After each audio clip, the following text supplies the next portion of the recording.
Intro this. Welcome. What's going on, y'all? This is the next installment of Blassic. We are coming back upon your head tops with another episode. It is me, your host Louis B, and your boy K-Rod. What's up, fellas? How you doing, ladies? We are back to give you another episode. I am glad to be here.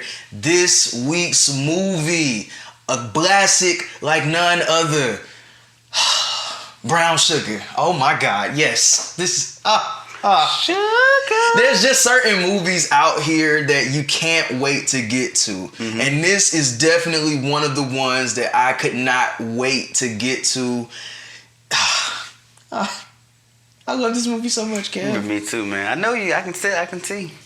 Oh my God. So yes, Brown Sugar, 2003. I just want to say this is one of the movies that I think I love it so much because, have you been to New York?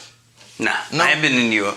I think and just from my short time there and just being put into the culture just a little, just a smidge. And I really wasn't even in it like that because it was like a COVID, you know what I'm saying? So just looking at that movie, man, it just brings back that feeling of New York. Like I don't want to live there, but to visit there and just be engulfed in that culture is one of them things that I promise you, like, he captured it really good in that movie, man. Brown Sugar, it just feels so New York.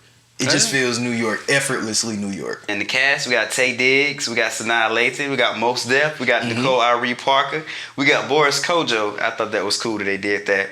We got Queen Latifah in a little role here. We got Wendell Pierce.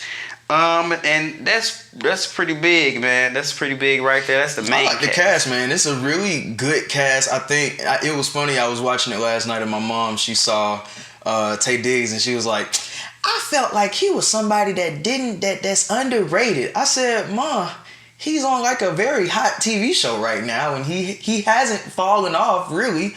But I think that there was a period, and maybe you have some insight to it. Like, I feel like there was a period where you had all of those prominent late 90s actors and actresses like the Taye Diggs, the Morris Chestnuts, the Sanaa Lathans, the Omar Epps'. And I would say, they were dominant through like late 90s, early 2000s, and maybe like around the mid 2000s, there was kind of like a break. Because I thought about it, I told her, I said, you know what? They don't give Think Like a Man enough credit. And this is off on a tangent. It's another Blassic we'll get to. Now, I think Like a Man was a movie that brought the ensemble back of black cast. And romantic then it kind of, that too, and then it just highlighted the fact that, hey, these people are still, they can still act. Like Morris Chestnut can still act. Taraji, all these folks can still act. Let's get Sanaa in some movies. Let's get Omar back out here. Let's get Taye Diggs in All American. You know what I'm saying? So I do feel like there was a period of drop off for them, but all of these 90s actors and actresses have had like a crazy resurgence. I'll say this. Taye Diggs to me is more of a character actor and he does something different. I think he transcends just like black culture. So he does like Broadway, he does different shows that you might not, he might do something, he might wear like, he does drag and stuff like that. That's not. It's not a Blassic, but Malibu's Most Wanted. I will dust your ass. Yeah, he does. I think he transcends, and I don't watch All American, but that's a hit right now. Yeah. But that's not even considered like a quote unquote black show. It's just so I don't think he's underrated. I think he's more he transcends the race. So certain individuals where it's like, oh, he's not black, but he is. But he's just, how we are as a people. Yeah. But I think he probably works more than everybody else in this movie or that around his generation of actors. I like it. I like it a lot. You got any more black facts for me? To be honest, 100% no. I don't have too many, but I would like to go through some of the cameo appearances that we had. Go for it. As fast as we can. We got Big Daddy Kane, we got Cool G Rap, Pete Rock, De La Soul in here. We got Jermaine Dupri, we got Talib Kweli, we got Common, Method Man shows up, Slick Rick, we got Dana Dane, Dougie Fresh, we got Russell Simmons, Fabulous, Beanie Siegel, Angie Martinez.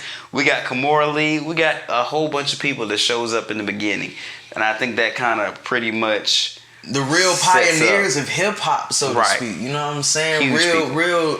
Not only hip hop legends, they went and got the New York legends for the most part. They went and sprinkled around like your JDs and shit like that, but they went and pulled from the heavy hitters, the ones that was really out there.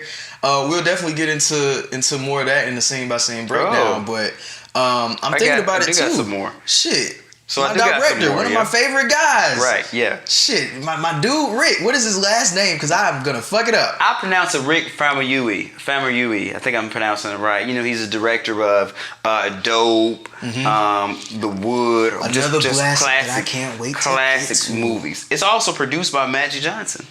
Oh shit. I did see his name pop up at the very end of them credits. Yep. Yeah, man. He was in the movie too, I think, for a very I'm thinking about Russell Simmons. Can't talk about him right now. All right, so Lord, y'all. But what I will say is, I would also say that the movie was made on an $8 million budget. It looks like the movie made $28 million.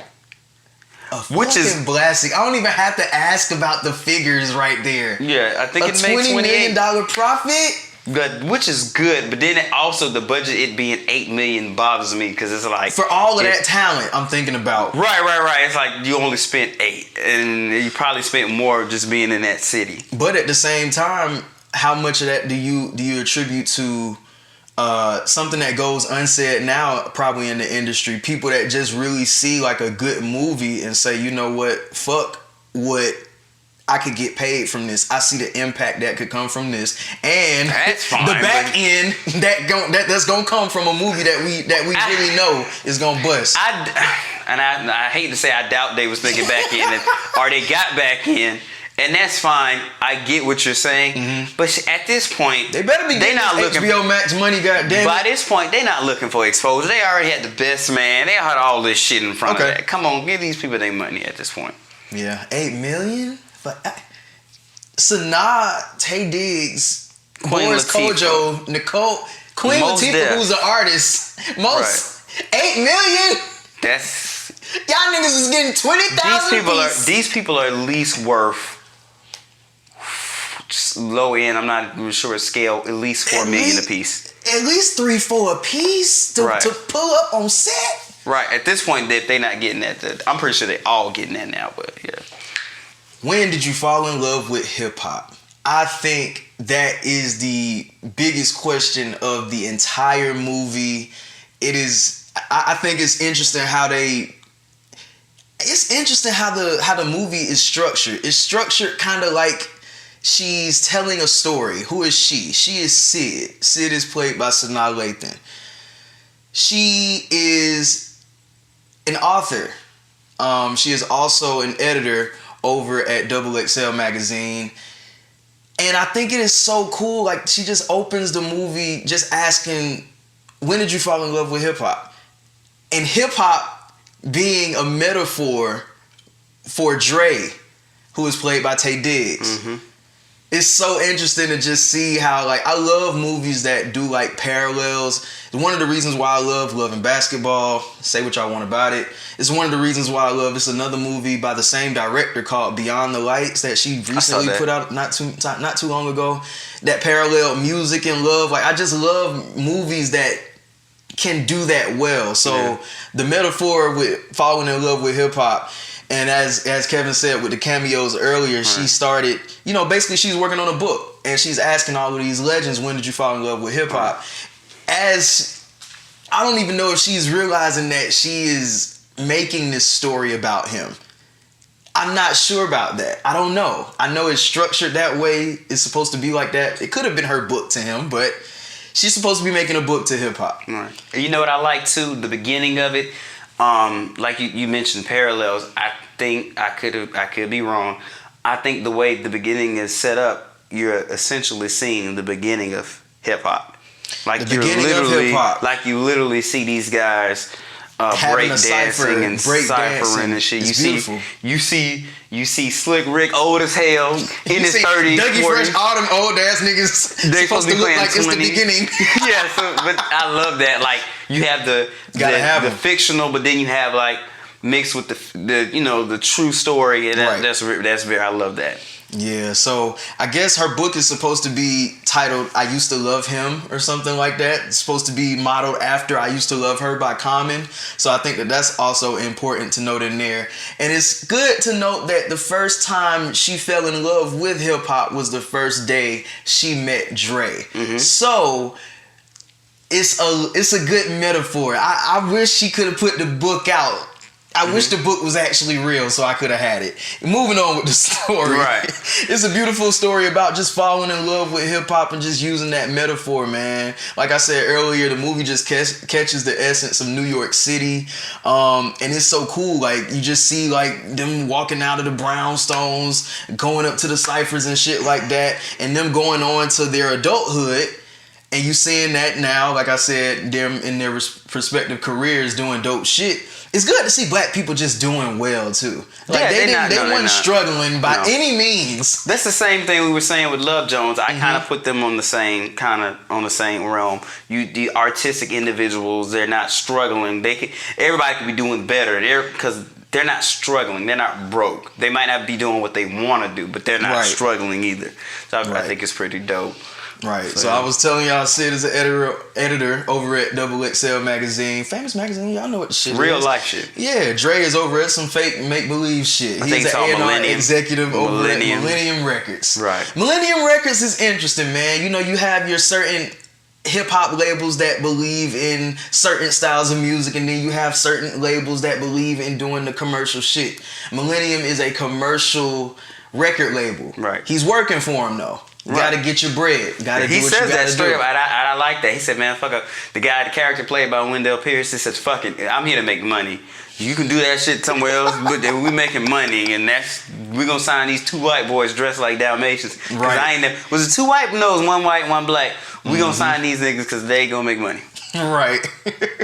So I think it's important to note, I love the way Sanaa just keeps the tradition of hip hop going, because she started to say, have you ever seen when hip hop grows old or matures, and that's when you see him at his big age and shit like that. So it's cool you see that. However, you know what I'm saying? You know, you had that best friend that you think you're gonna be with eventually.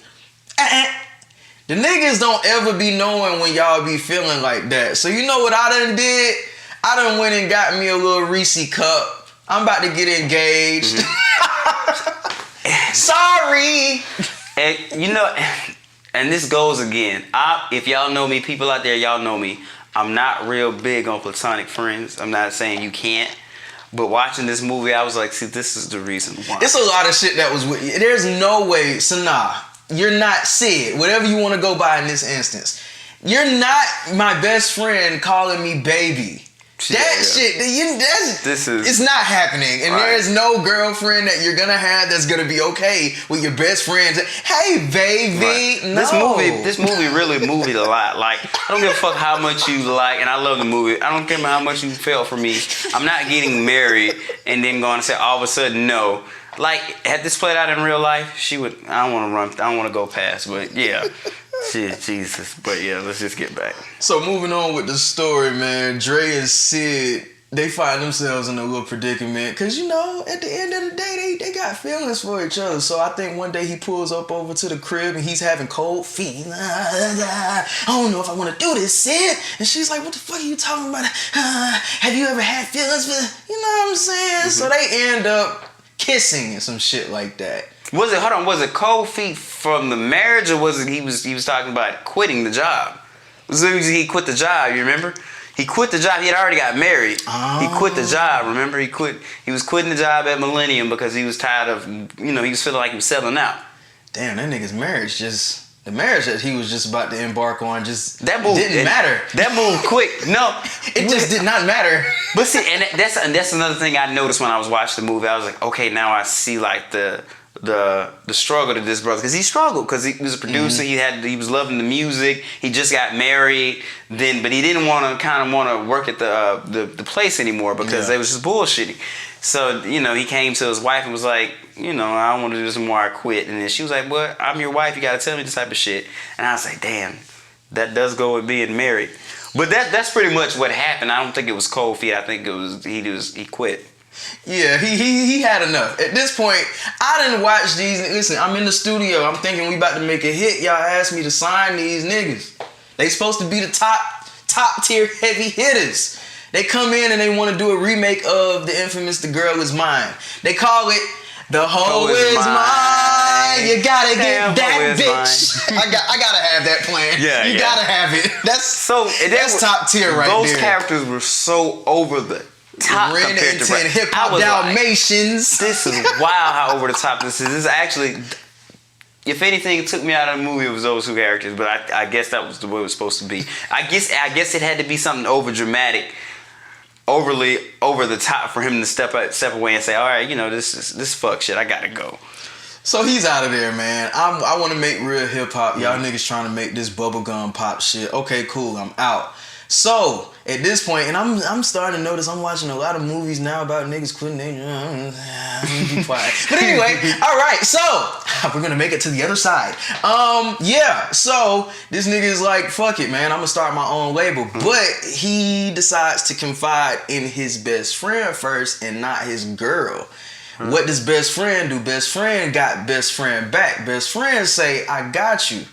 With a huge charitable donation. I don't even know how much money was on it, but it was enough to start a fucking label with an artist. Not only that, but let me tell you what kicked it off. Studio time. Right. Let me tell you what kicked it off though. It had it been the money, it'd probably been cool. Mm-hmm. But what kicked it off was the bridal shower, I think it was. Oh God! Before they even got married. Right. It was like I guess that's what it was. And she knew everything about him. She was, which I guess you should, but she was answering all the questions, and I think that's what kind of tipped Nicole Ari off. At a point like that, you gotta step back. Bro. You can't step back, answering every question. See, niggas know that. I don't think women know that. They be the ones telling us to read the goddamn room all the time, and they don't do that. And so yeah, like you said, he steps away from the job and he's getting ready to start his own record company. Mm-hmm. Previous to that, who we didn't mention was he's been trying to sign a rapper by the name of Cavi Cav to Millennium Records. Previous Cavi Cav played by Mos Def. Mm-hmm. Cavi Cav is like, nah, I know who you work for. I'm not really down with it. And he's like, nah, we're trying to do something different. So when he leaves there, he kind of pulls back up on him like, hey man, I'm not doing that shit no more. Let's go. And he's like, fuck it, let's go. Let's do the thing. Since you make it happen now at this point. And since you seem like you know what you're doing now, let's go. So my boy Dre is trying to figure his life out. He trying to get his shit right with the label. He's married, you know what I'm saying? Of course, Sid, she's a beautiful woman, you know what I'm saying? She got to get her a little piece too.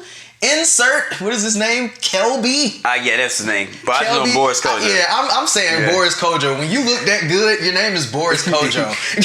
I love when they do that. I love when they like cast the wife and then the husband and then because you get to see that real time chemistry, even though they don't play together. Were they? That were one they scene, in Soul Food too? Yeah. They were? That's dope too. Yeah, that was dope. And that one scene that you do see them where they interact with each other, you just feel it feels good. But right. Sid definitely starts dating Kelby. He's supposed to be a basketball player for the Knicks or New Jersey Nets, one of those teams. I forgot. They both suck. Who gives a shit? All right, so fictional. They might be good in the movie. Yeah. Movie might be movie. They might be good. So he plays for them. He dates Sid. You know, of course they just dating, and of course Dre don't like that because you as a nigga you want to have your cake and eat it too, meaning you want your best friend that you want to be lonely. You know what I'm saying? Wait, hold on, wait.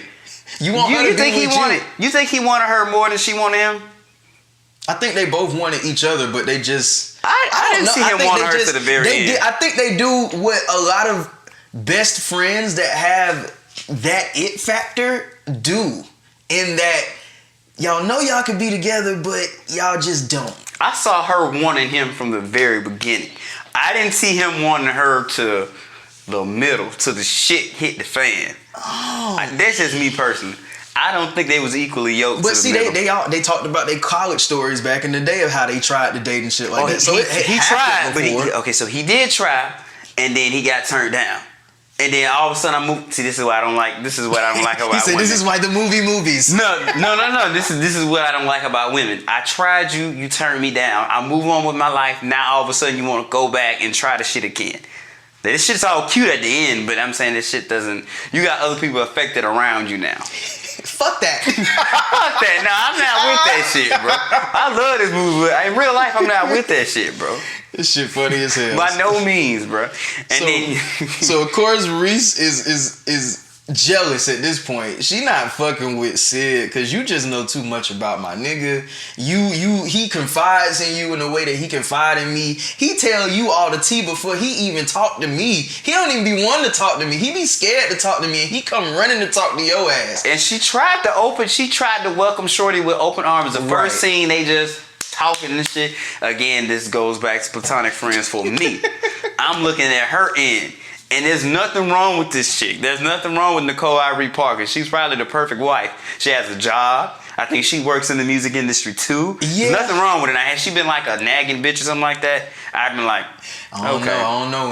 When she wasn't nagging. When he wanted to chase after his dream, he got a little pushback. She still was not nagging, bro. She was level-headed, even at that point. She was still level-headed, bro. So at this point, you know what I'm saying, niggas gotta one-up niggas, you know what I'm saying? Mm-hmm. So Kelby decides that it's time to propose to Sid, which is a little odd. Seemed quick as hell. It did. It kind of seemed like he just threw it all over the place. It seemed even faster for her to just be like, yeah, let's do it.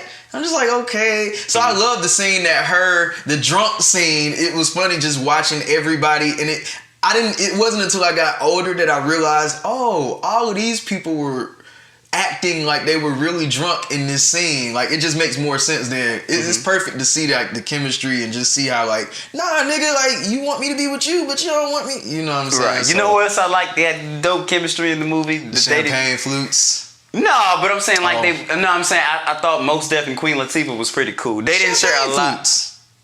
Oh yeah. I didn't catch what that was, but I think about them champagne flutes. You know what I'm saying? Yeah. There's like I thought they didn't share a lot of screen time, but you could tell they've known each other for years previous to that, and then they just wanted to give you that little awkward taste of how a lot of relationships start. Mm-hmm. Like, a lot of people are awkward like that. It kind of reminded me of Boomerang. David Allen Greer's character and Halle Berry's character kind of reminded me of kind of that awkward shit, but I mean, you know what I'm saying? That was pretty dope in that Queen Latifah thing, you know. Queen Latifah, she didn't have much to do here, but she was the best friend.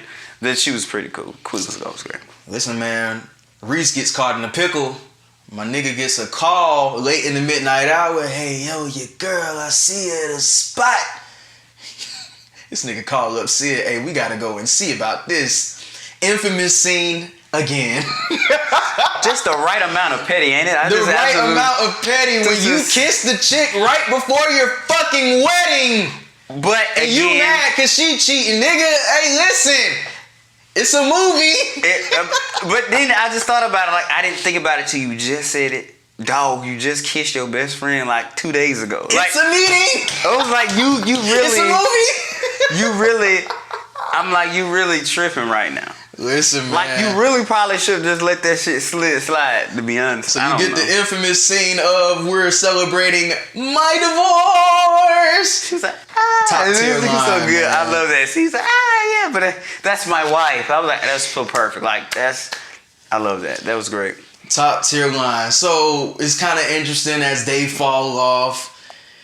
But they did it so gracefully. She did it so gracefully. Like, I love the little pool meeting that they had at the end when they was finally calling it quits. It was classy. It was not petty. It was just like, she figured it out. This is it. Like, sometimes, and that we don't speak about leaving amicably. Well, everybody was moving pretty fast in this movie. I mean, it was mentioned. It wasn't even just moving. Like, they said, you only known her for like 2 days. Like, what is but then she says that to that man, and then goes get married to a nigga she just met too. Right. So everybody's just bullshit at this point. Who gives a fuck? Right, at this point, we ain't got but an hour to get this shit out the way. So come on, let's go. Actually, shit, we probably got like 10 minutes left because at this time, shit, they done rushed the shit up now. Right, so everybody's like, Sid done called off her engagement. She said, "Oh, you don't even know what the fuck. You don't even know what the details of the wedding are. So now I don't even want you no more because you don't notice the small details. I notice you just don't know the shit. I don't want you no more. And you ain't hip hop." And that's so bullshit, really. To be honest, you basketball. That's so bullshit. That's actually worse than him. I didn't know the details of the wedding. I don't know hip hop, and so that's what turns you off. Like that. Hey, Boris Kojo was not hip hop. He was When Did You Fall in Love with Sports, my nigga. That's fine. She didn't. But he didn't. She fell in love with hip hop. He didn't cast her to the side because she didn't know about basketball. She's bullshit. I think she's the character that I least related to the most in this movie. Oh wow.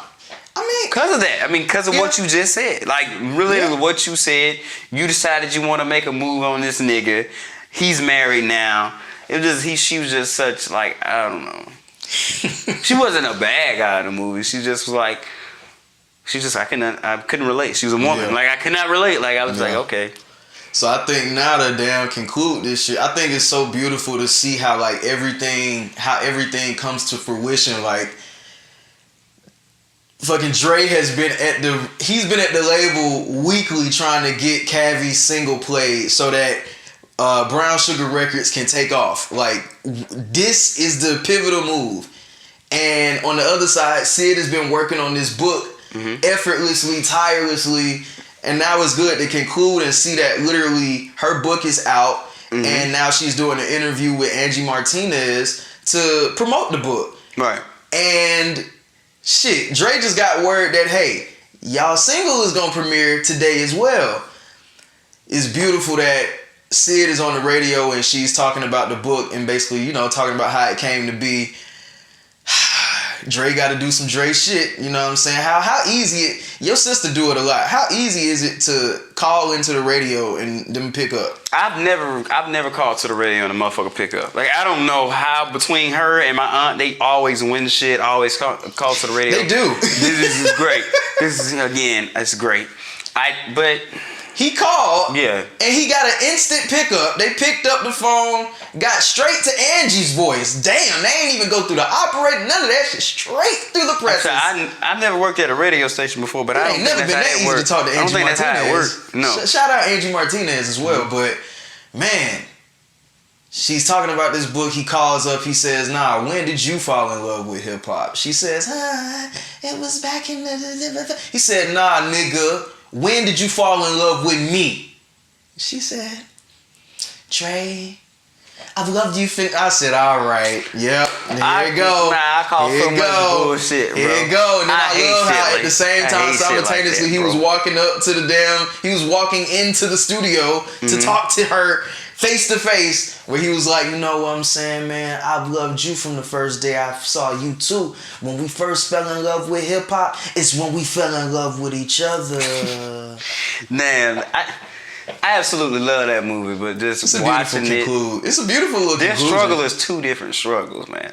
The struggle is so different. Like his struggle is like I'm